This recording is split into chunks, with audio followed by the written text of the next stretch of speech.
dari segi air garam tu hypertonik.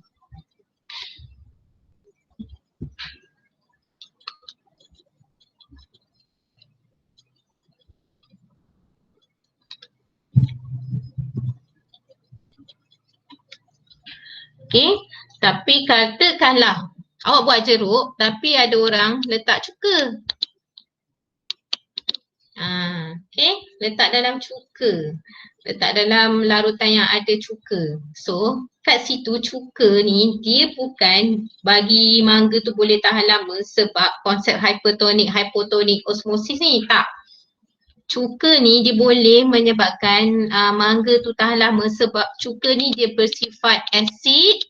Asid dia adalah medium yang tidak sesuai untuk pembiakan bakteria. Okay. So penerangan berbeza. Tak boleh cerita cuka adalah hypertonik kepada subsel akar pokok. Menyebabkan air meresap keluar dari sel secara osmosis semua tu. Tak boleh. Jawapan macam tu kita tak terima. Sebaliknya kena cakap cuka ni adalah berasid. Medium yang berasid ni tidak sesuai untuk pembiakan bakteria, menyebabkan mangga tu dapat disimpan lebih lama, bertahan lama, tidak mereput macam tu. Okey, so ada perbezaan dari segi konsep dia sebenarnya. Okey, so boleh faham lah Okey, next kita pergi kepada soalan nombor 4. Okey, Rajah 4 menunjukkan pergerakan air dalam salur xylem batang tumbuhan.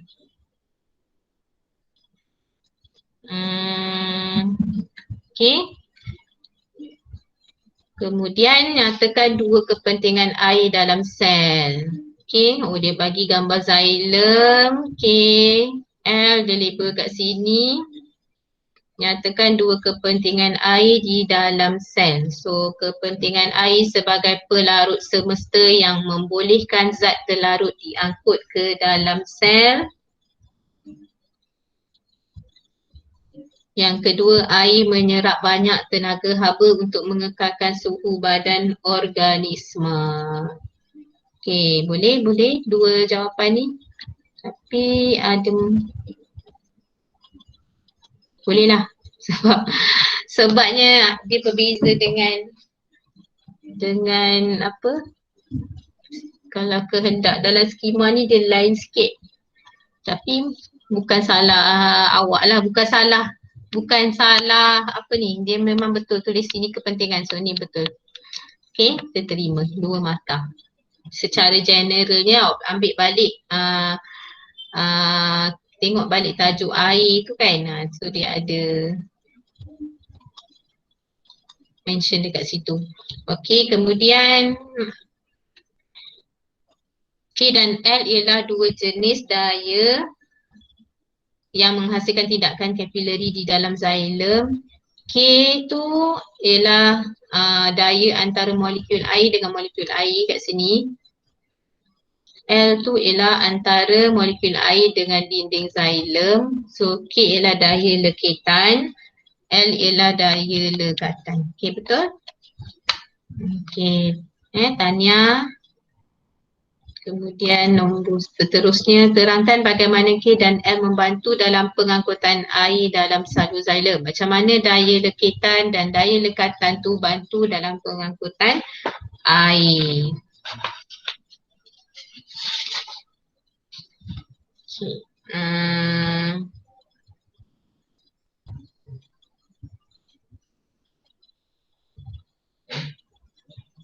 Daya leketan menyebabkan molekul air melekat antara satu sama lain. Okay, so ini dapat maksudnya bagi tahu apa dia daya leketan. Daya leketan ialah tarikan antara molekul air dengan molekul air. So ini dapat P3. Okay, kalau jawab macam tu dapat P3. Okay, soalan 3 markah kan. Daya lekatan menyebabkan molekul air melekat pada dinding xylem. Okay, yang ini ialah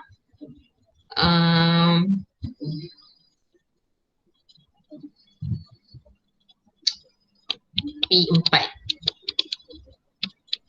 Kedua-dua daya menghasilkan tindakan kapilari yang membolehkan air memasuki dan bergerak di sepanjang salur xilem dengan mudah. So kedua-dua air tu dia menghasilkan satu tindakan yang kita panggil tindakan kapilari. Menamakan tindakan ni dalam jawapan awak ialah P1. Okay, P1 ialah menamakan tindakan kapilari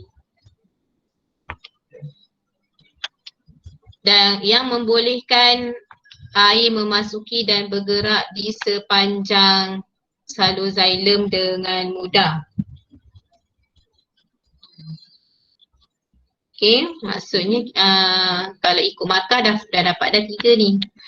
Okay, membolehkan air memasuki dan bergerak di sepanjang salur xilem. Okay, salur xilem ni sebenarnya dia kecil, so kena tulis yang sempit. Yang sempit ini dapat P5. P6 secara berterusan. Okay, dua daya ini menghasilkan daya tarikan yang menggerakkan air secara berterusan dalam salur xilem yang sempit. Okay. P1 ada, P2 ni sebenarnya dia kalau ikut skema dia bagi tahu tindakan kapilari itu disebabkan oleh daya lekitan dan daya lekatan. P2. Tapi kat sini pun kita dah tulis daya lekatan tu apa, daya lekitan tu apa tu kira dah dapat markah lah. Alright. Okay, sempat salin tak?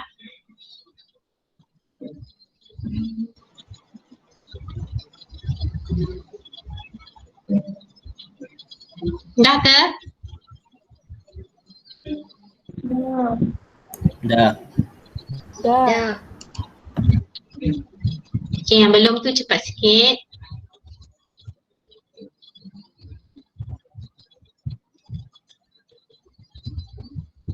Okay, mana yang awak dah kan awak dah tulis, bracket je lah. Bracket je lah jawapan tu.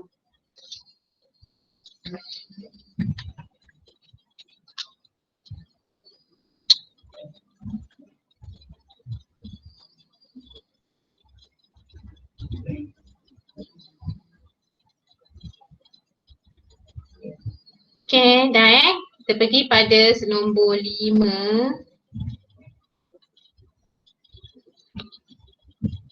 Betul ke nombor 5 ni? Kepentingan air. Oh, kat sini pula.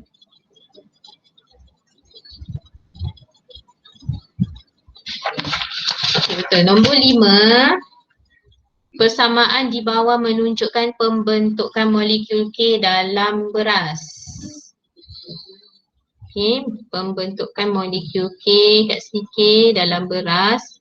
Itu daripada monosakarida bergabung dengan monosakarida menghasilkan K dan air. Berdasarkan persamaan di atas, huraikan pembentukan molekul K. Okay. So, kita baca dulu jawapan kawan kita ni. Molekul K terbentuk daripada gabungan antara molekul monosakarida dan penyingkiran air melalui proses kondensasi. Okay, gabungan antara molekul monosakarida. Jadi, kita tengok kat sini molekul monosakarida dengan monosakarida ni bergabung. Ni gabungan antara molekul monosakarida ni kita dapat P1.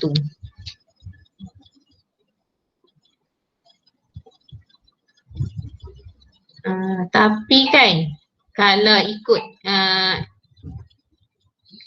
experience Cikgu Lan yang sebelum-sebelum ni, kita kena ada perkataan ikatan. Kat mana nak masuk ikatan ni? Dan penyingkiran air melalui proses kondensasi. Menamakan proses ni dapat P2. penyingkiran air.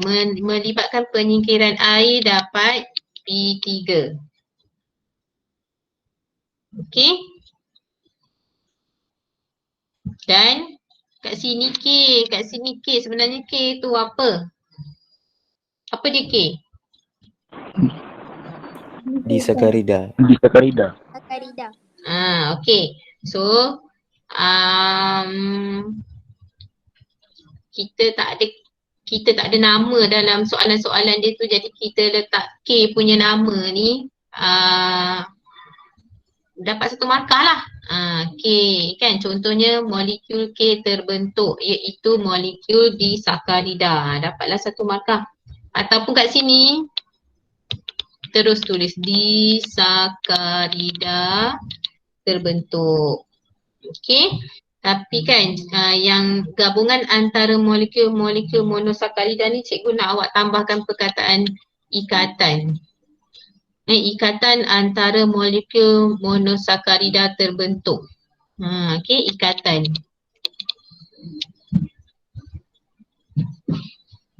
Okey. Kemudian satu pembentukan, satu lagi ialah penguraian. So penguraian molekul K boleh diuraikan kepada molekul-molekul kecil melalui proses hidrolisis. Okey, yang menamakan ni dapatlah 1 markah. Okey, menamakan dia dengan penambahan asid cair atau melalui tindak balas enzim. Okey. 1 markah. Penambahan asid cair ni tak ada markah ni. Dia tidak menerangkan persamaan ni, proses ni. Okey. Ataupun tindak balas enzim. Dia macam jawapan ni macam jauh sikit lah tindak balas enzim ni. So yang pertama hidrolisis, yang kedua ialah melibatkan penguraian ikatan. Tu yang kena ada ikatan tu. Okey, sebab dekat atas ni pembentukan ikatan antara molekul monosakarida lebih baik daripada perkataan gabungan ya, pembentukan ikatan ni. So yang bawah ni kita ambil pemecahan atau penguraian ikatan. Okey. Penguraian ikatan antara 2 molekul monosakarida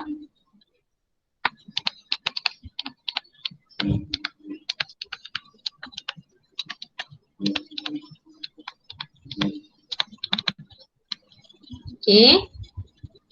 Tadi kita tulis penyingkiran air kan. So ni P1 lah, P1 hidrolisis, P2 penguraian, P3 melalui proses melibatkan penambahan air.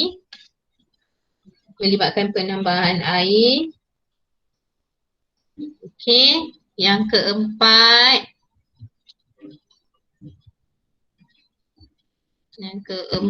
kat sini cikgu tulis selit sini penambahan air dan 2 monosakarida ataupun contoh monosakarida apa? Glukosa. Okey, glukosa terbentuk. Okey, P1 menamakan proses hidrolisis, P2 pemecahan ikatan. Ikatan ni penting dalam soalan kondensasi dan hidrolisis. Perkataan ikatan tu penting. Okey, P3 melibatkan penambahan air, P4 menghasilkan 2 monosakarida. 2 tu penting juga Yes, 2 tu penting. Okey. So 2 markah kawan kita kat sini tadi atas tu dapat full mark. Yang bawah ni dapat satu sahaja. Okay, dapat hidrolisis sahaja. Okay. 2, 1. Macam tu. Alright. Dah? Dah. Siapa yang belum kena cakap belum. Kalau tak nanti, dah ke belum? Dah ke belum? Kalau tak nanti tertinggal.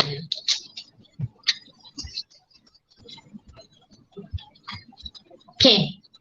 So kita pergi kepada 5B.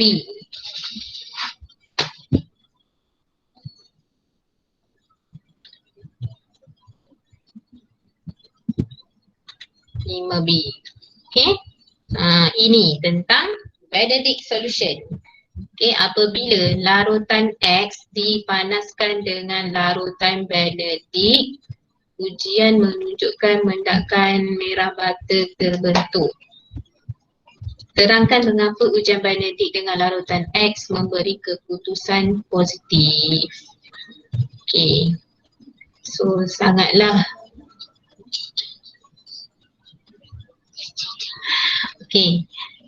sangatlah mengecewakan lah kan untuk kita ni sebab tak dapat nak jalankan eksperimen. Ada beberapa eksperimen yang masih lagi berhutang dengan awak ni. Dekat tempat kita ada vitamin C, ada hari tu kita sempat bakar kacang kan? Sempat. Sempat bakar kacang, lepas tu vitamin C. Lepas tu ada pula cikgu, ada sekali tu kita belajar pasal kumpulan darah. Cikgu kata cikgu dah buat dah dengan awak ni. Sebenarnya tak buat lagi sebab kita nak test kumpulan darah tu. Cikgu memang buat tahun lepas tapi bukan dengan awak. Cikgu buat dengan tingkatan 5 abang-abang kakak awak tu. Tapi disebabkan korang punya syllabus hampir sama, belajar tentang benda yang sama. So cikgu rasa cikgu buat, rupanya bukan dengan awak. Okay, tapi sebenarnya kan bila baca baru-baru ni cikgu adalah baca dalam grup-grup biologi ni. Adalah cikgu-cikgu yang dia orang bagi tahu kata sekarang ni tak sepatutnya tak boleh buat tau cucuk-cucuk tu tak boleh buat. Lepas ni pun mungkin cikgu tak ada peluang nak buat dengan awak dah. Okay, nak uji tu sebab dari segi keselamatan lah kan, dari aspek keselamatan kami cikgu-cikgu ni kan tak ada lesen nak macam doktor lah boleh inject apa semua tu kan. Walaupun kita nampak benda tu sikit je tapi kita tak tahu masalah kesihatan setiap orang. Nasib baiklah sepanjang yang cikgu buat ni tak ada apa-apa isu kan. Lepas ni kalau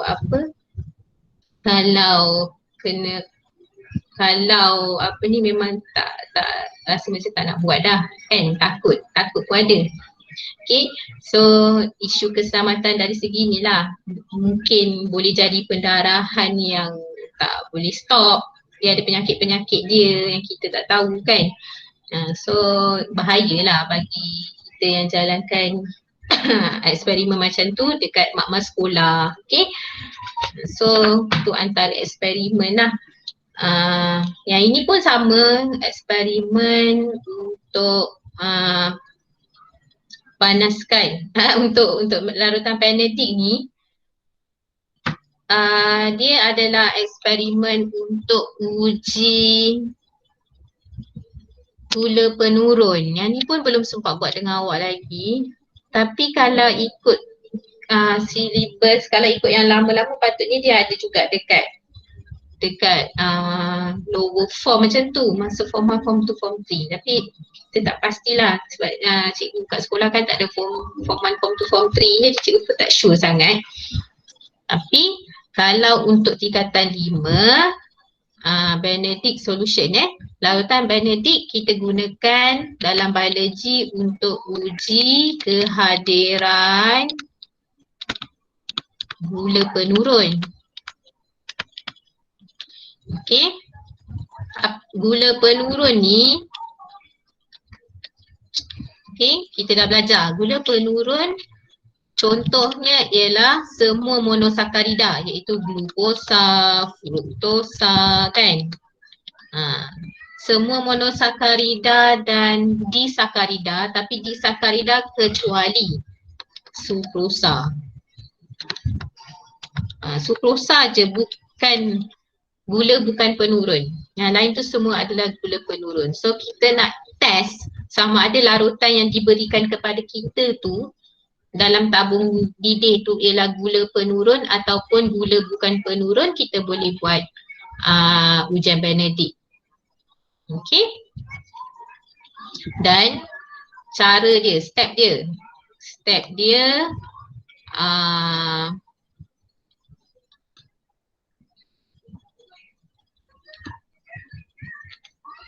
okey. First kali kita diberi larutan tu yang kita tak tahu larutan apa. Sebab kita baru nak uji kan, larutan apa kita tak tahu. Masukkan dalam tabung didih dan kita campurkan dengan larutan Benedict. Okey. Larutan Benedict ni warna dia ialah biru. Warna dia biru. Kenapa dia warna biru? Sebab larutan Benedict ni sebenarnya larutan yang mengandungi kuprum sulfat. Kuprum sulfat warna dia biru. Okay, so larutan ni pun sebenarnya warna dia biru. Macam tu. Lepas tu kita buat pemanasan. Pemanasan letaklah dalam, kena letak dekat dalam kukus air. Kukus air kita panaskan. Dan selepas beberapa lama, larutan yang warna biru ni akan bertukar menjadi mendakan merah bata. So, kalau larutan yang kita tak tahu apa kandungan dia ni, tapi kita campurkan dengan Benedict dan mendakan merah bata terbentuk, maksudnya larutan ni ialah gula penurun. Macam tu. Maksudnya dia adalah gula penurun lah. Sama ada dia adalah glukosa, dia adalah fruktosa. Macam tu. Okay, tapi kalau dia tak bentuk mendakan merah bata, dia kekal biru, maksudnya dia bukan gula penurun. Dia adalah gula sukrosa contohnya. Okay. Tapi adalah satu step tu di mana yang sukrosa ni, yang gula bukan penurun ni, okay, kita boleh jadikan dia juga mendakan merah bata ataupun kita boleh tukarkan dia kepada gula penurun. Sebab gula penurun ni kan monosakarida, glukosa ni kan monosakarida. Okay, monosakarida, satu unit sahaja. Tapi sukrosa ialah disakarida, 2 unit monosakarida yang membentuk ikatan yang bergabung. Kan? So daripada sukrosa ni kita boleh pecahkan ikatan ni, jadikan dia glukosa dan dia akan membentuk mendakan merah bata juga. Itu yang kita campurkan bahan lain, contohnya asid tadi, macam yang penerangan yang kawan kita buat tadi tu, yang cikgu potong tu, sebenarnya dia campurkan asid untuk hidrolisiskan ni. Campurkan asid hidroklorik supaya kita boleh hidrolisiskan sukrosa menjadi glukosa dan barulah kita buat ujian Benedict dan hasilkan mendakan merah bata. Okey. So itu ialah ujian gula penurun dan gula bukan penurun. Okay, yang ini dia kata apabila larutan X dipanaskan dengan larutan Benedict, ujian menunjukkan mendakan merah bata terbentuk. Terangkan mengapa ujian Benedict dengan larutan X memberi keputusan yang positif. Maksudnya ada mendakan merah bata. Okay, so larutan X mengandungi gula penurun yang menurunkan kuprum 2 sulfat biru kepada kuprum 1 oksida. Lupa nak cakap yang mendakan merah bata ni daripada kuprum sulfat dia jadi kuprum oksida. So nombor kuprum tu berubah, kuprum 2 sulfat kepada kuprum 1 oksida. Kuprum tu diturunkan. Itu sebab kita panggil gula penurun. Dia menurunkan kuprum 2 kepada kuprum 1. Okey. Yang berwarna merah bata. Kuprum 1 oksida ni warna dia merah bata dan tidak larut dalam air. Okey. So mana markah dia? 4 markah ni. Okey, soalan tanya, terangkan mengapa ujian Benedict ni memberi keputusan positif. Kenapa dia positif? Sebab larutan X ni mengandungi gula penurun. Ini dapat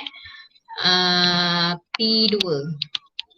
P1 dia ialah namakan larutan apa gula penurun tu, jenis gula penurun dia. Larutan X ialah larutan glukosa.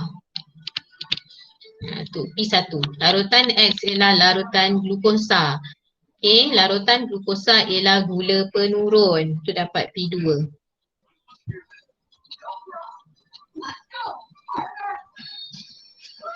Okey, kemudian menurunkan kuprum 2 sulfat kepada kuprum 1 oksida. Okey, yang ini dapat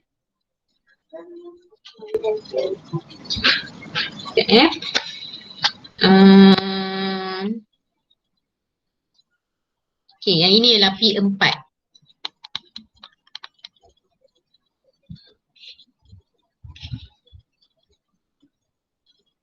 Yang berwarna merah bata dan tidak larut dalam air. So yang ni kena sebutlah yang berwarna merah bata ni dia dah ada dalam soalan. Mengapa menunjukkan mendakan merah bata kan? Tapi kena bagi sikit lah. Yang mendakan merah bata ni iaitu kuprum 1 oksida. Oh, ada kat atas ni. Boleh. Macam ni. Kepada kuprum 2 sulfat kepada kuprum 1 oksida dapat P4. Kuprum 1 oksida yang berwarna merah bata ialah P5. Macam tu. Okey.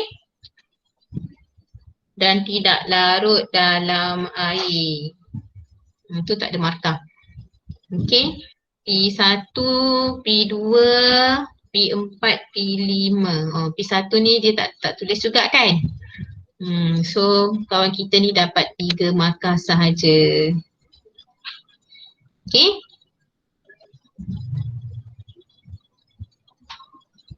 Untuk P3 ni dia ada penerangan dari segi elektron. P3 berupaya memindahkan hidrogen ataupun elektron kepada sebatian lain.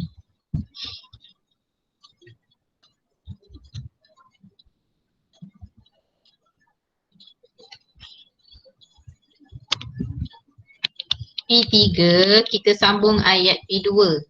Larutan X mengandungi gula penurun kan? So gula penurun ni berupaya memindahkan hidrogen, sebenarnya ialah elektron juga. Hidrogen ataupun elektron ni penerangan dari segi proses kimia dia lah. Okey. Kepada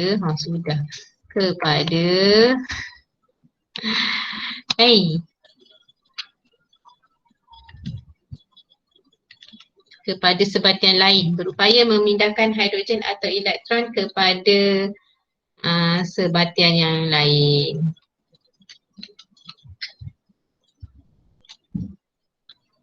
Ni dah ni. Okey, tambahkan P3 tu. Dapat tak? Dapat. Dapat. Okey. P3 P4 ada kat sini. P5 sebenarnya pun dia penerangan dari segi kimia juga.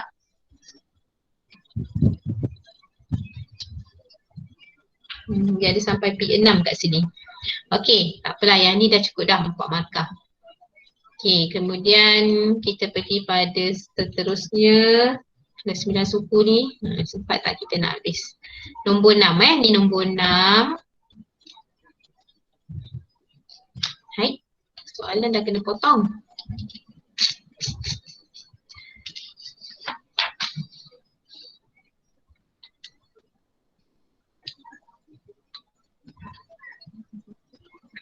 Okey, kita tengok soalan nombor 6. Rajah 6 menunjukkan satu peringkat mitosis dalam sel haiwan. Okey, namakan peringkat itu. Okey. So dia dah bagi tahu dekat situ ialah pembahagian jenis mitosis. Dalam soalan tu kita dah diberitahu jenis pembahagian dia ialah mitosis. So fokus kepada mitosis saja. Namakan peringkat. Kalau peringkat maksudnya kena ingat pakmat lah. Profasa, metafasa, anafasa, telofasa. Kalau jenis pembahagian sel, mitosis atau meiosis. Okay. So sekarang ni peringkat. Kita dapati kromosom ni duduk dekat tengah-tengah. Dia tersusun di satah khatulistiwa. Sebenarnya ada macam satu line kat sini lah yang tapi line tu tak wujud pun, cuma kita istilahkan dia sebagai satah khatulistiwa. So jawapan kawan kita peringkat metafasa, tepat sekali. Okey, 1 markah. Okey, kemudian huraikan perlakuan kromosom. Okey, ini soalan famous. Perlakuan kromosom. Dia tak tanya sentral sangat, dia tak tanya nukleus tu pergi mana. Tak, dia tanya tentang perlakuan kromosom semasa peringkat itu. Okay, mitosis dengan meiosis ni sebenarnya ialah tentang apa yang berlaku pada kromosom. Kromosom buat apa kat sel-sel tu masa tu. So perlakuan kromosom, jadi kena jawab kromosom jugalah. Janganlah jawab gentian gelendong ke sentroma ke. Faham tak? Okay, kena tulis tentang kromosom juga. So perlakuan kromosom untuk metafasa. Jadi kita baca jawapan kat sini, kromosom tersusun dalam satu barisan di satah khatulistiwa. Kromosom terikat pada gentian gelendong. Okey. 2 markah. 2 markah ni, yang pertama sekali kita boleh bagi, biasanya 1 markah je yang ni. Untuk metafasa. Metafasa okey lah, tak apa kat sini. Kalau kromosom tersusun, okey. Dari segi teknik dah betul. Kromosom kita nak cakap dia duduk dekat tengah-tengah tu, dia kena tulis tersusun. Kalau setakat tersusun ni maksudnya dia beratur. Kalau perkataan tersusun ataupun beratur di satah khatulistiwa, kita terima. Ni betul. Tepat. Kalau awak tulis, awak cuba baca apa yang awak tulis. Kalau awak tulis kromosom berada, berkumpul, tu reject Jawapan yang kita reject ialah kromosom berada, kromosom berkumpul, ini tidak diterima.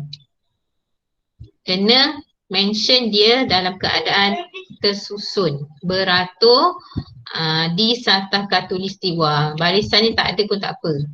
Tapi yang ini kena ada. Tu 1 markah. Okey. Kemudian sebab dia nak 2 markah kat sini, kromosom terikat pada gentian gelendong. Boleh lah. Ini boleh. Gentian gelendong ni dia melekat. Boleh tambah pada sentromanya. Ni baru lengkap lah. So 2 markah. Kromosom P2 ialah kromosom tu dia terikat pada gentian gelendong pada sentromanya. 2 markah. Okey, kemudian soalan seterusnya, jika sel dalam darjah 6 membahagi di ovari, nampak tak ni? Dia ada maklumat dekat sini. Sel dalam darjah 6 membahagi di ovari untuk menghasilkan sel pembiakan. Lukis salah satu sel anak yang mungkin terhasil di akhir pembahagian sel itu. Okey, kenapa dia bagi tahu ovari? Proses Sel meiosis. gamet. Sel gamet. Betul. Pandai dah. Nampak tak? Awak dah ada experience jawab soalan. Kan? Jadi awak dah boleh fahamkan. Okey, soalan tu dia bagi tahu dekat ovari. Ovari ni ialah organ pembiakan perempuan lah kan. Jadi maksudnya berlaku proses yang lain daripada yang soalan kat depan tadi. Dia nak campur soalan ni dengan meiosis pula. Tadi kita jawab soalan mitosis. Sekarang ni sebenarnya dia nak kita jawab soalan tentang meiosis. So meiosis berlaku dekat dalam ovari dan menghasilkan sel pembiakan iaitu gamet. Okey. Dan kita diminta untuk lukis salah satu sel anak yang mungkin terhasil di akhir pembahagian sel itu. Dia nak kita lukis salah satu sel anak. Ini kita dah buat dah dalam kelas hari tu. Soalan kalau tak silap cikgu dekat bioscore kot. Macam itulah. Walaupun kita tahu meiosis ni ada 4 sel anak dia, tapi kita baca soalan kat situ dia nak satu je, salah satu je. So kita lukis satu dah memadai dah cukup dah. Okey. So daripada 4 sel anak tu sebenarnya kita akan dapat lukisan yang berbeza-beza lah. Kan? Yang sebab setiap sel anak tu dia ada variasi. Dia tak sama. Okay, so kalau kita tengok jawapan dia, kita tengok contoh jawapan yang kawan kita lukis ni. Dari segi bilangan kromosom, berapa kromosom asal dia ya? Kat sini ada berapa kromosom? 4. Okay, 4 betul. Pandai dah. Alhamdulillah. Okay, ada 4 kromosom. Lepas tu kawan kita lukis ni berapa kromosom? 2. 2 kromosom. Pandai dah. Okay, 2 kromosom. Okay, yang menjawab ni pun pandai, yang melukis ni pun pandai. Okay, so 2 kromosom. Jadi konsep meiosis tu dipatuhi. Okay, meiosis kalau dia ada 4 kromosom dekat dalam sel induk dia, bila dia membahagi dia akan jadi 2 kromosom. Bahagi lagi kan, dia jadi 2. So nak tentukan bilangan kromosom senang je cikgu cakap, kita kira sentroma dia. Ni 1 sentroma, ni 1 sentroma. So betul lah dia lukis 2. Okay, 2 kromosom. Lepas tu kita nak dari segi bilangan dah betul dah, tapi dari segi rupa kromosom yang dilukis tu, betul ke tak rupa dia macam ni? Ke macam ni? Betul. Yang mana yang betul? Yang dah lukis. Yang dah lukis tu betul. Kan? Okay. Yang dah dilukis ni betul. Sebab apa? Dalam selepas sahaja habis lengkap meiosis 1 dengan meiosis 2, dekat meiosis 2 tu dia akan pisahkan ni.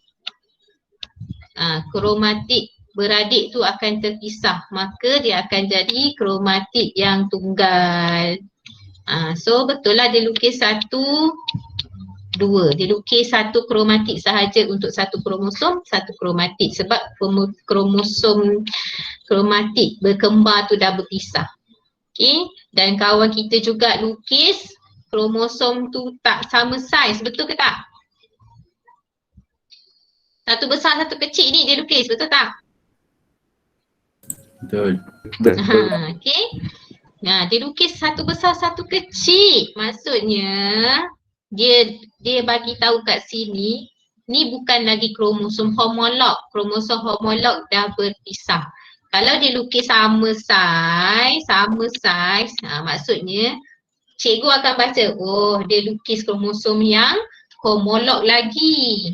Okay. So kalau kita lukis saiz yang besar, saiz yang berbeza untuk bagi tahu bahawa kromosom ini bukan kromosom homolog. Satu hitam satu putih tu tak apa sangat, tapi ini bukan kromosom homolog. Kalau nak lukis yang ada belang-belang pindah silang, boleh ke tak? Boleh. Boleh. Okay, kalau nak lukis yang macam ni pun boleh juga. Okay. So, jawapan dia ialah lukis dua kromosom. Lukis kromosom tu tidak sama saiz, satu besar satu kecil, dan lukis kromosom dalam bentuk kromatik tunggal, satu kromatik sahaja. Okay, baru boleh dapat 2 markah. Okay. Betul? Dapat 2 markah kat situ. Okay, kemudian okay, namakan struktur N. Struktur N dekat sini tadi, N tu jawapan dia ialah centriole. Okay, betul, centriole. Okay, nampak tak pengalaman kita menjawab soalan akan meningkatkan kefahaman dan kemahiran kita. Okay, so next, apakah yang berlaku kepada struktur M jika struktur N gagal berfungsi dalam pembahagian ini? Maksudnya apa yang berlaku kepada kromosom apabila struktur N tu tidak berfungsi, gagal berfungsi. Okay, so kita nak, ini maksudnya dari segi kesan yang negatif lah. Kenapa cikgu kata negatif? Sebab setiap soalan yang bio ni, dia ada 2 tau. Satu kita nyatakan fungsi dia. Satu lagi soalan suka tanya dari segi kalau benda tu tak berfungsi. Okay, contohnya jantung, fungsi jantung mengepam darah. Tapi kalau soalan juga boleh tanya, apa kesan kalau jantung tidak boleh mengepam darah? Macam tu. So bila kita menjawab, kita ada 2 laras bahasa. Kalau soalan tanya jantung mengepam darah, so jawapan kita dari laras bahasa kita akan jadi positif. Okay, jantung mengepam darah dari seluruh badan, membawa oksigen, mengekalkan tekanan darah, memastikan darah sampai ke seluruh badan. Tapi kalau dalam bentuk yang satu lagi, jantung gagal mengepam darah, so jawapan kita pun laras bahasa kita juga akan jadi negatif. Jantung tak dapat mengepam darah, darah tak dapat dihantar ke seluruh badan, tekanan darah tak dapat dikekalkan, sel-sel badan tak dapat oksigen, sel-sel badan tak dapat berespirasi. So kena ikut flow dia tu. Kena, kalau yang positif je, kalau yang negatif je. Okay, so kita tengok jawapan yang ini. Dia kata ini soalan yang gagal, maksudnya dia dalam laras yang negatif lah ni. Okay, ayat yang negatif. So bila dia tulis centriole berfungsi untuk menghasilkan gentian gelendong, dapat markah tak? Dapat. Dapat? Okay. Centriole berfungsi untuk menghasilkan gentian gelendong. Ayat ni menyatakan fungsi centriole. Okay. So ayat ni sebenarnya tak dapat markah. Okay, ayat ni tak dapat markah. Sebab dia bagi tahu fungsi centriole. Sekarang ni kita bukan nak fungsi centriole tu, kita nak bagi tahu centriole tu dia bila dia tak berfungsi dia jadi apa. Okay, so ayat kedua, jika centriole tidak berfungsi maka kromosom tidak dapat membahagi kerana tiada gentian gelendong terbentuk. Ini baru boleh dapat markah ni. Okay. Gentian gelendong tidak terbentuk. Atas ni tadi hasilkan gentian gelendong cikgu tak bagi kan. Sebab kita nak ayat yang ni. Tiada gentian gelendong terbentuk. Kesan negatif dia. Kesan yang dia terus menjawab soalan. Macam gitu. Dia terus menjawab soalan. Apakah yang berlaku kepada struktur M jika struktur N gagal berfungsi? Apa yang berlaku kepada kromosom kalau sentriol tidak sentriol tidak berfungsi? Yang berlakunya ialah tiada gentian gelendong terbentuk. Macam tu. Tak payah kita nak pergi menyatakan mengenalkan dia pula sentriol ni untuk hasilkan gentian gelendong. Tak payah. Faham tak? Boleh faham tak? Faham. Okay, cikgu nak awak jawab sebab bila awak buat macam ni dah lah tak dapat markah, awak ambil ruang. Okay, nasib baik kawan kita ni dia rajin. Yang tak ada ruang kat bawah ni dia tulis lagi. Kalau ada orang tu dia ruang ni pun macam psycho juga tau. Dia kalau sampai sini nanti dah habis space nak jawab jawapan kan. Dia dah tak tulis dah lah yang jawapan yang seterusnya. Maka dia akan memberi jawapan yang pendek mula kat sini sampai sini, point dia pun sikit, tak cukup point. Okay. Kalau esei tu kan cikgu bagi kertas, kan cikgu bagi awak kertas kertas macam foolscap paper tu. Kalau habis dekat hujung ayat yang last tu kat situ lah, dia tak ada je nak tambah lagi satu kertas untuk jawab soalan yang sama. Kalau dia tambah pun soalan yang lain dah, nombor lain dah. Sampai kat situ je lah. Tu psikologi menjawab soalan sebenarnya. Okay, so sekarang ni dia dah makan space kat atas ni. Lagi satu dia punya jawapan dia tak tepat. Jadi tak dapat markah kat situ juga So dia ada gentian gelendong terbentuk. Okay. Kromosom tidak dapat membahagi ni sebenarnya nak kena betulkan sikit. Bukan kromosom yang membahagi, sentroma. Sentroma tak dapat membahagi, kromatik tak dapat berpisah. Okey, kromatik beradik tidak terpisah.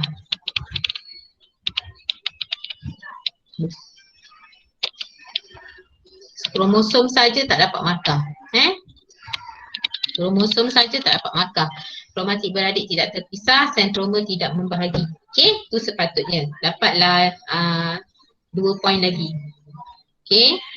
Gentian ini membantu menyusun dan menarik kromosom ke arah kutub yang bertentangan. Ini ayat yang menyatakan fungsi dia juga. Maksud sama laras bahasa dengan yang atas ni. Jadi ini pun tak dapat markah. Okay, so kawan kita ni dia dapat 1 markah je lah, iaitu tiada gentian gelendong terbentuk. Ni je dia dapat. Okay. So ulang lagi sekali, P1 tiada gentian gelendong terbentuk. Okay. Ada ayat lain tak? Kromatik beradik tidak terpisah, sentroma tidak membahagi. Kromatik tidak dapat bergerak ke kutub bertentangan. Okey, ini tambah lagi, kromatik tidak dapat bergerak ke kutub bertentangan, dan tambah lagi 1, bilangan kromosom dalam sel anak berlebihan 1 atau berkurangan 1. Berlebih atau berkurang 1.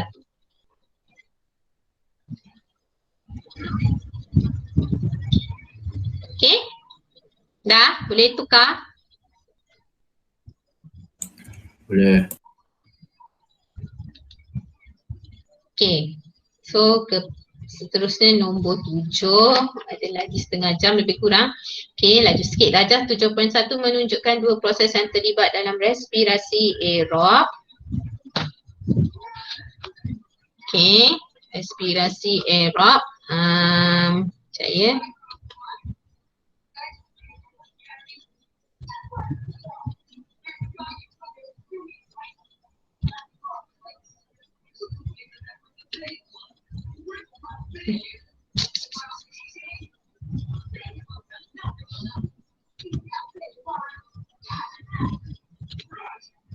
Okey, respirasi aerob, dia bagi glikolisis kat sini, iaitu proses glukosa ditukarkan kepada piruvat yang berlaku di X.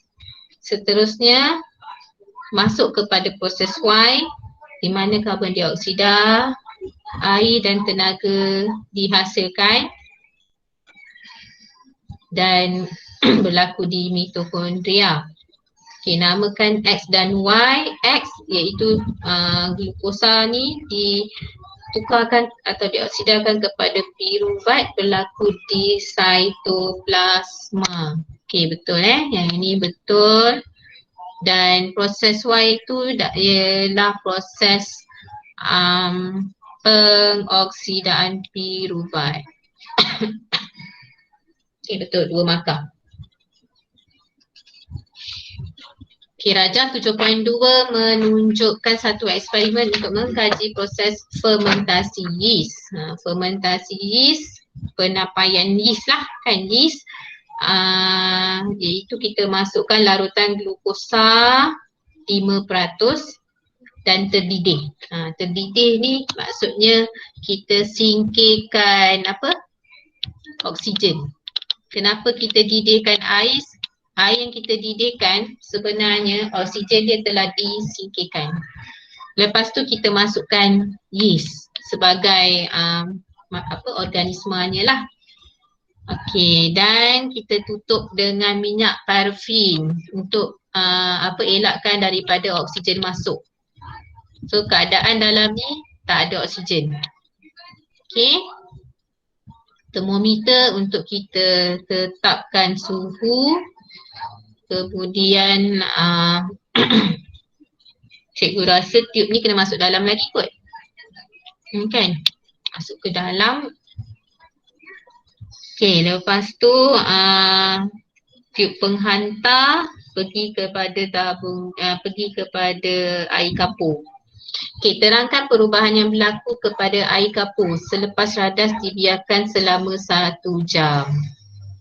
Okey, so proses dia dah bagi tahu kat sini fermentasi. So kita kena tahulah dalam ni berlaku proses fermentasi iaitu proses respirasi anaerobik tanpa kehadiran oksigen kerana oksigen telah disingkirkan. Oksigen juga tak boleh masuk kerana ditutup dengan minyak parafin. Jadi yeast tu akan berespirasi secara anaerob. Okey, dia akan menghasilkan apa? Anaerob Karbon dioksida. Metanol. hasil dia ialah karbon dioksida, etanol dan juga ada tenaga. Okey, so air kapur dia suruh terangkan perubahan yang berlaku kepada air kapur. Jadi air kapur menjadi keruh. Betul lah sebab ada karbon dioksida mengeruhkan air kapur ni. So kita dapat dekat situ P1. Okey, ini menunjukkan kehadiran karbon dioksida hasil fermentasi yeast. Okey, jawapan ni kena tambah sikit. Okey, kehadiran karbon dioksida, maksudnya ni dia cerita pasal hasil daripada proses fermentasi yeast tu. So kena tambahlah karbon dioksida, etanol dan tenaga dihasilkan. Okey.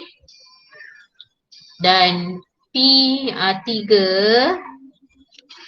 ni P2 P2 ni menghasilkan karbon dioksida, etanol dan tenaga P2. Kemudian yeast menjalani fermentasi alkohol. Yeast menjalani fermentasi alkohol. Tapi kat sini pun dah dapat dah lah. 2 markah tu dah cukup dah. Okey. Kemudian ramalkan apa yang berlaku kepada keputusan eksperimen ini jika air panas ditambah ke dalam tabung didih. Okey. Jadi cikgu set explain larutan glukosa 5% yang terdidih. Terdidih maksudnya kita singkirkan oksigen tapi dia bukannya air yang sedang mendidih. Dia dah sejuk lah sebab dia telah dididih lah. Dia dah dididih lebih awal macam tu. Okay, kali ni kita tambahkan pula air panas. Maksudnya suhu dia akan berubah. Air panas dalam tabung didih tu. Jadi dia naikkan suhu. Okay. So apa ramalan kita bila kita panaskan air tu? Yang pertama jawapan kat sini kita baca dulu, suhu tidak akan berubah. Tak betul lah ni kan? Suhu mesti dah berubah sebab kita tambah air panas. Okay? Kalau apa tu? Kita naikkan suhu. Hal ini kerana terdapat kehadiran oksigen terlarut dalam tabung didih, maka yeast tidak menjalankan fermentasi. Ini memang tak kenalah. Okay. So sekarang ni jawapan dia bila kita tambahkan air panas, okay, suhu tu akan meningkat. Jadi sebenarnya yeast ni dia tidak akan menjalani respirasi dah. Okay, proses ni tak berlaku. Air kapur ni tak akan keruh. Sebab yeast tu bila dia diletakkan dalam air panas, respirasi yeast tidak akan berlaku kerana enzim dekat dalam yeast tu ternyah asli, enzim zymase. Okay, so yeast tu tidak akan mengalami respirasi, air kapur tidak akan menjadi keruh dan tak ada proses hidrolisis glukosa oleh yeast ni, tak ada tenaga dihasilkan, tak ada karbon dioksida dihasilkan dan yeast tu sebenarnya mati. Okay, dia tak boleh guna air yang panas. Kalau air suam tak apa. Air yang bersuhu 37 kan, tak apa. Tapi kalau air panas ni, yeast tu pun akan mati. Macam tu lah juga kalau nak buat roti. Nak buat roti guna yeast, tak boleh guna air panas. Okay, so jawapan dia awak tambah. Delete yang ni lah.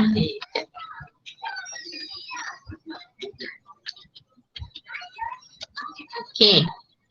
So jawapannya air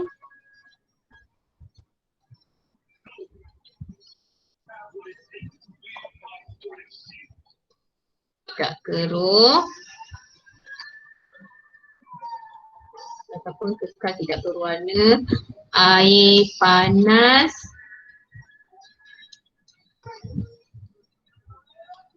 menyebabkan enzim ternyah asli. Adik.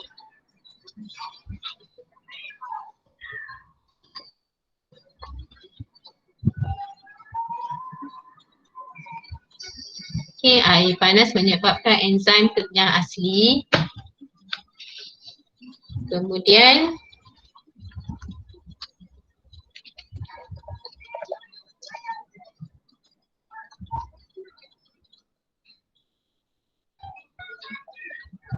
tidak dihidrolisis, glukosa tidak dihidrolisis, yeast mati. Dua markah je. Dua markah tu maksudnya ni satu markah dah. Yeast mati satu markah macam tu. Okey.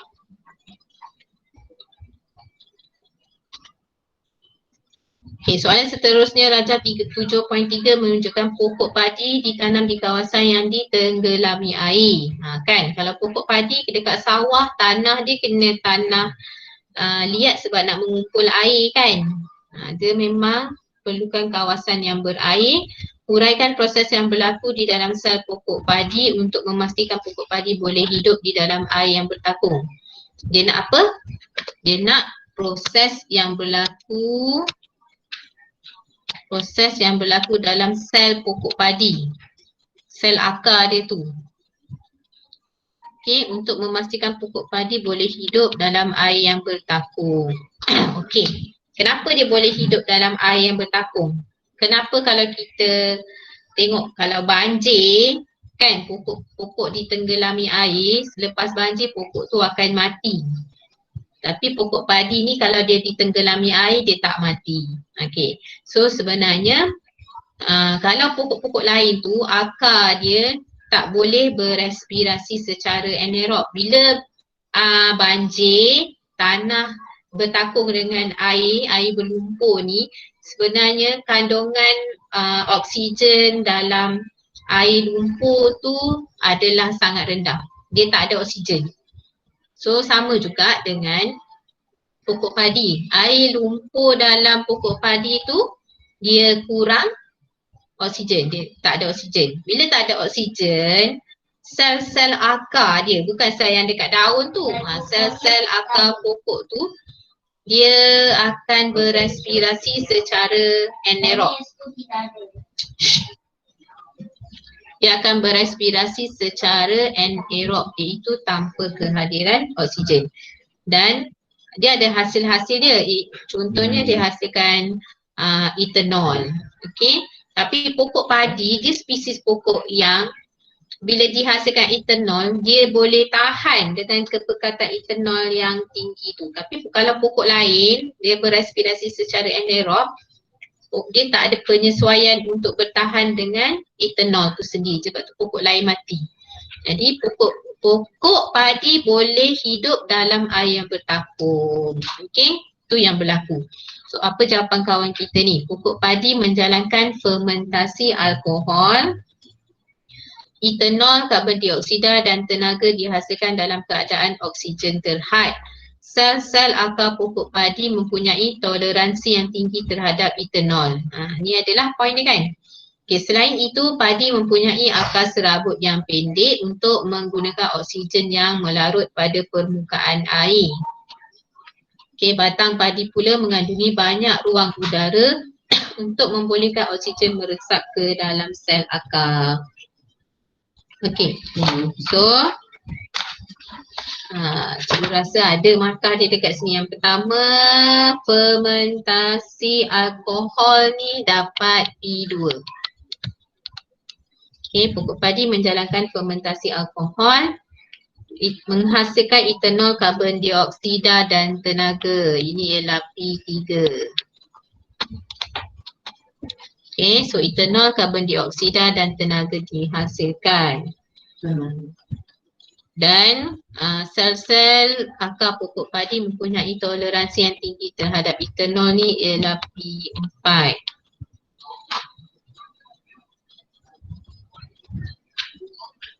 Okay, dalam keadaan oksigen yang terhad ni, kawasan bertakung air lah patutnya kan? Okay, kemudian masukkan enzim, tak dinyatakan sini. Okay, so yang ini 3 markah dah cukup dah. Okay, maksudnya kita explain dari segi proses respirasi, fermentasi alkohol dan dia mempunyai ketahanan terhadap ethanol yang dihasilkan. Cukup 3 markah. Kalau nak tambah lagi satu, kawasan air bertakung mempunyai kurang oksigen. Dekat sini ni kawan kita tulis dalam keadaan oksigen yang terhad ni lah, antara dapat dengan tak dapat lah ni, P1 ni. Okay. Alright. So itu untuk soalan C. Ada berapa slide lagi ni? Okay. Soalan yang terakhir nombor 8. Rajah 8.1 menunjukkan mekanisme pemusnahan antigen oleh antibody. Sorry. Yang ni sempat salin tak ni? Belum. Belum cikgu. Cepat-cepat.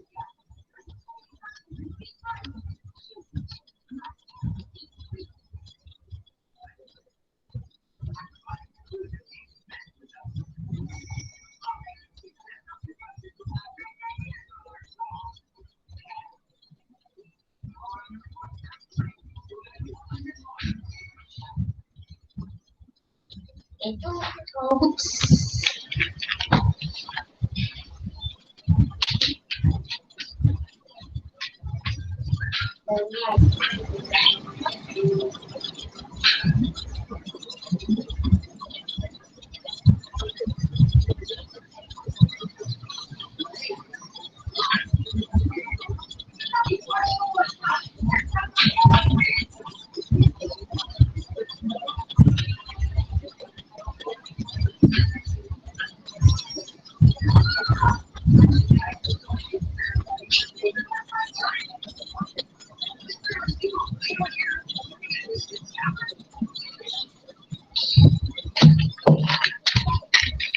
Okay, sambil-sambil tu tolong tekan kehadiran. Cikgu baru buat saja.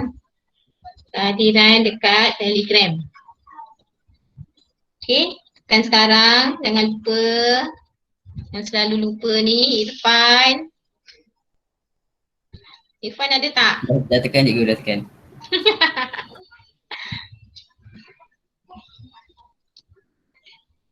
Okay, Husaini tekan.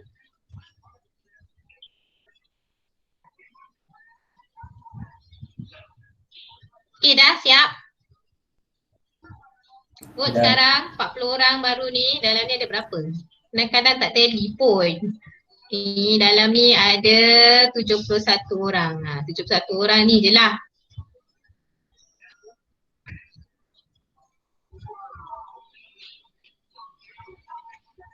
Okay, kita pergi pada soalan yang last sekali. Rajah 8.1 menunjukkan mekanisme pemusnahan antigen oleh antibody. So antigen melekat pada patogen. Y ni yang macam huruf Y warna hijau ni ialah antibody datang, lepas tu dia nampak macam dia pecahkan kat sini. So namakan mekanisme ini penguraian. Okay, betul, satu markah. Kita based on diagram lah nak jawab soalan ni kan. Kena fahamkan diagram tu, proses dia tu. Okay, terangkan mekanisme di 8A1. Okay, mekanisme antibody bergabung dengan antigen. Okay, betul, ni dapat P1 dan menyebabkan bakteria mengalami lysis. Lysis ni pecah kan. Okay, iaitu pecah dan terurai. Okay, P2. So 2, 1. Okay, betul jawapan kawan kita ni.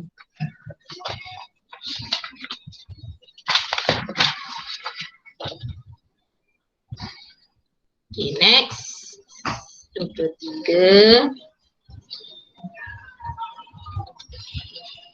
Okay, nyatakan jenis keimunan pada rajah 8.2, terangkan jawapan anda. Rajah 8.2?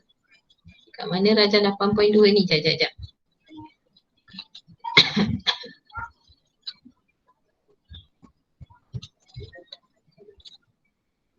Oh, okay. Alamak, cikgu tak masukkan graf lah. Okay, awak rujuk kat graf Start lah.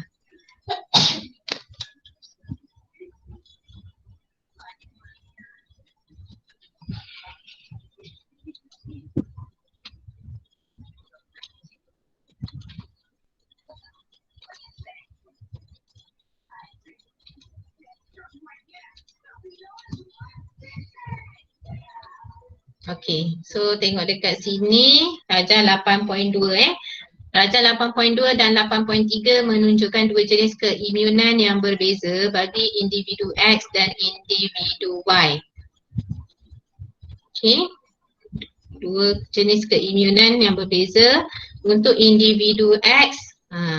So biasanya kita akan tengok pada perkataan-perkataan maklumat yang diperolehi daripada situ, daripada rajah tu. Contohnya kat sini dia bagi tahu suntikan. Dia ada dua. Satu graf yang dia bagi ni sama ada dia bagi perkataan suntikan ataupun jangkitan. Kat bawah ni apa? Oops. Suntikan pertama kat bawah ni ialah suntikan juga. Suntikan-suntikan dua-duanya. Okay. So yang 8.2 suntikan pertama kepekatan antibody. Jumlah antibody tu naik straight dan ada garis putus-putus kan. So itu ialah aras keimunan. Bila kita suntik, nampak waktu pukul 1 suntik, hari pertama suntik, hari tu juga antibody dia meningkat melebihi aras keimunan. Apa maksud melebihi? Dia dah lepas pada garis putus-putus ni, kawasan ni. Kawasan atas ni. Ni. Dia dah lepas garis putus-putus. Kalau setakat kat bawah ni lepas tu turun balik, maksudnya dia tak lepas aras keimunan. So ini maksudnya kita kena tahu jenis keimunan yang macam mana yang boleh nama keimunan apa yang sesuai untuk graf macam ni. Okey, lepas tu individu Y pula. Okey, individu Y suntikan pertama diberi, lepas tu jumlah antibody meningkat tapi dia tak straight naik. Dia tak straight naik. Tak straight naik macam ni, maksudnya dia suntik hari pertama, hari kedua, hari ketiga, hari keempat baru dia nak naik kan. 5 ke 6 seminggu, 20 sebulan nampak dia naik tapi bukan on the spot pada hari yang sama. So dia naik, lepas tu dia turun sikit.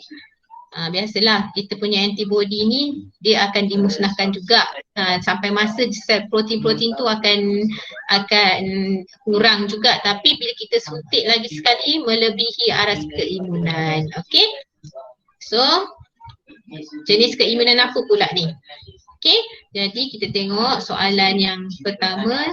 Nyatakan jenis keimunan pada rajah 8.2, terangkan jawapan anda. Okey, merupakan keimunan jenis pasif buatan. Betul tak pasif buatan? Betul. Pasif maksudnya dia straight naik tadi tu untuk graf yang pertama tu sebab dia masukkan tu antibody dah. Okay, dia masuk antibody dah. Okay, kemudian buatan ni maksudnya suntikan. Okay, kenapa graf jumlah antibody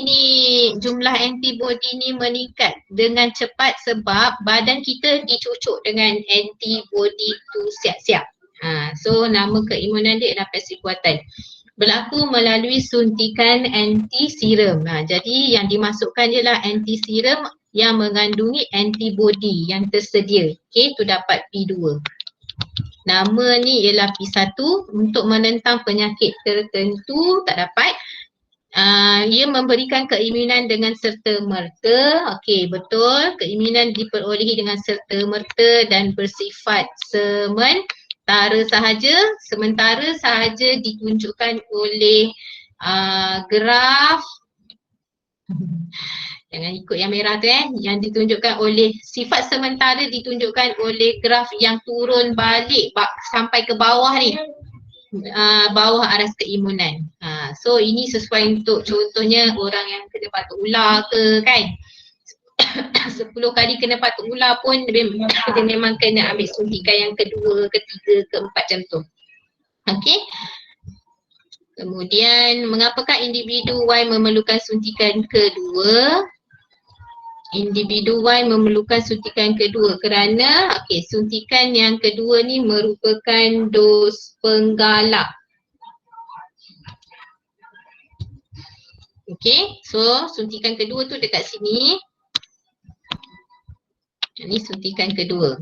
Okey, ini macam yang kita punya keadaan sekarang lah.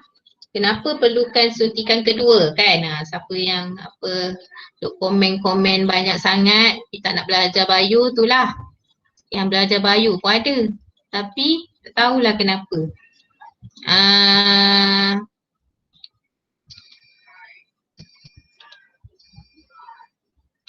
Suntikan kedua diperlukan kerana suntikan kedua ni adalah dos penggalak, betul?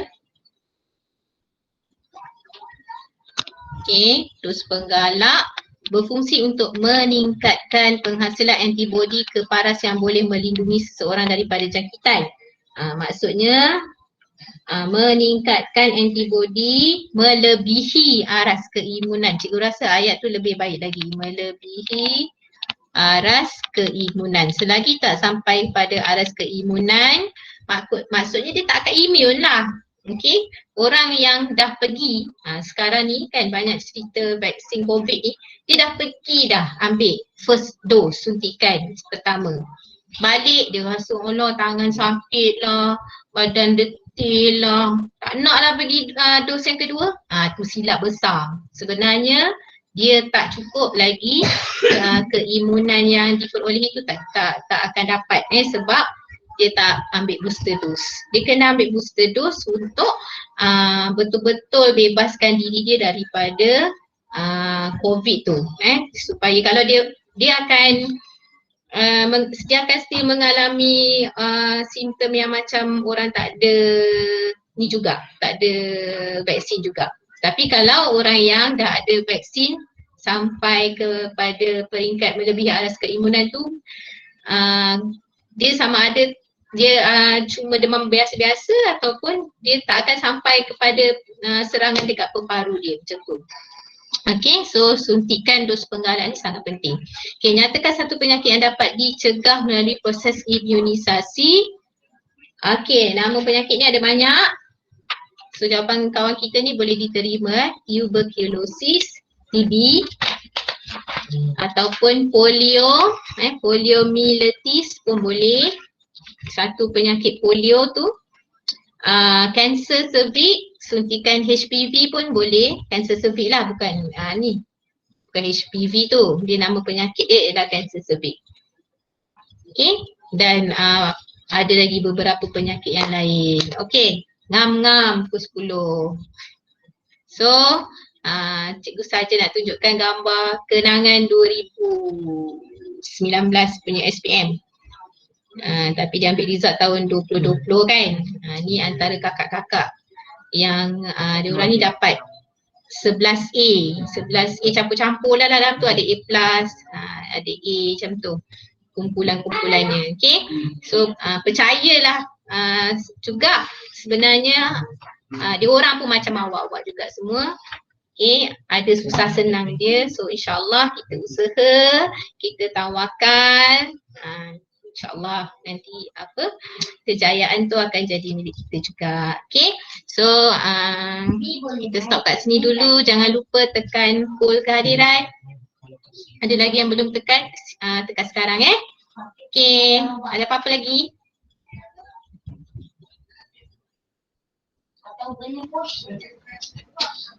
Tak ada? Tak ada. Okay, so boleh rehat kejap lah sebelum masuk kelas lain.